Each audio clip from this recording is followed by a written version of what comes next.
বিসমিল্লাহির রহমানির রহিম। আসসালামু আলাইকুম। কেমন আছেন সবাই? আশা করি ভালো আছেন। চলে আসলাম আর একটি নতুন ভিডিও নিয়ে। ভালো লাগলে লাইক কমেন্ট শেয়ার করে পাশে থাকবেন, ভালো না লাগলে স্কিপ করবেন। আজকে বানাবো দুধের মালাই পুডিং, ডিম ছাড়া। ডিম দিলে গন্ধ করে, এ কারণে খেতে চায় না, আর সেজন্য আমি আজকে ডিম ছাড়া পুডিং বানাবো।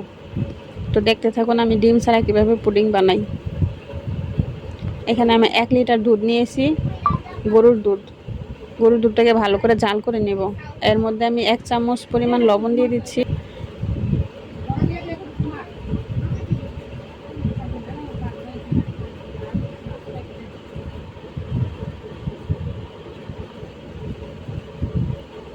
এখন আমি এর মধ্যে পরিমাণ মতো চিনি দিয়ে দিলাম।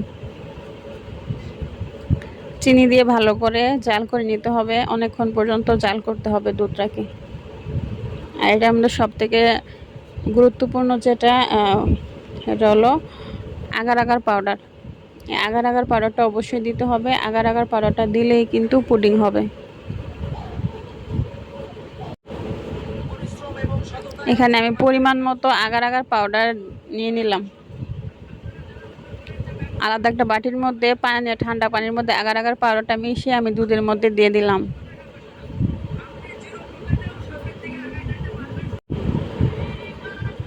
এখন ভালো করে নেড়ে ছেড়ে অনেকক্ষণ জাল করতে হবে, যাতে দুধটা ঘন হয়ে আসে।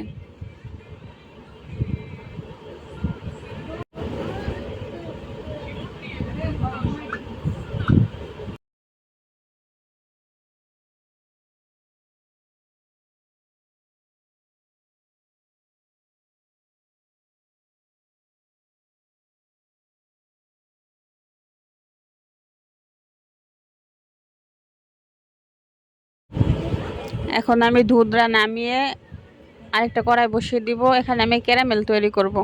ক্যারামেল তৈরি করার জন্য এখানে আমি অল্প একটু চিনি দিয়ে দিলাম কড়াইয়ের মধ্যে। এখন আমি এটাকে ভালো করে নেড়ে ছেড়ে ক্যারামেল তৈরি করে নেব। অনেক বেশি করে লাড়তে হবে যাতে চিনিটা পুড়ে না যায়। খুব সুন্দর করে কিন্তু ক্যারামেলটা তৈরি হয়ে গেল।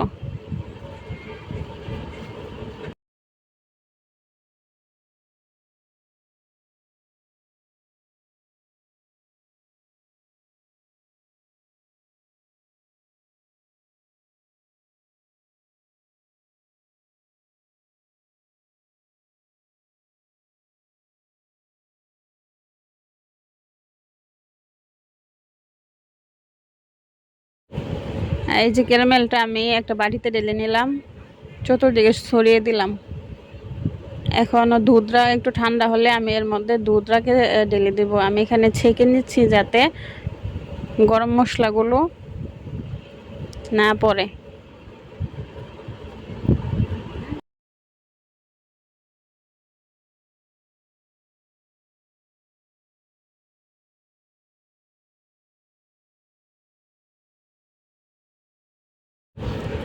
এই দুধটাকে অনেকক্ষণ রেখে দিতে হবে ঠান্ডা হওয়ার জন্য।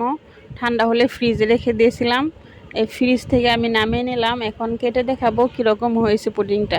এই যে আমি চামচ দিয়ে কাটলাম, চামচ দিয়ে কেটেই দেখাচ্ছি। খুব সুন্দর, কিন্তু সুন্দর করে পুডিংটা বসে গেছে। এখন আমি মেয়েকে খাইয়ে দিলাম। ভালো থাকবেন, আল্লাহ হাফেজ।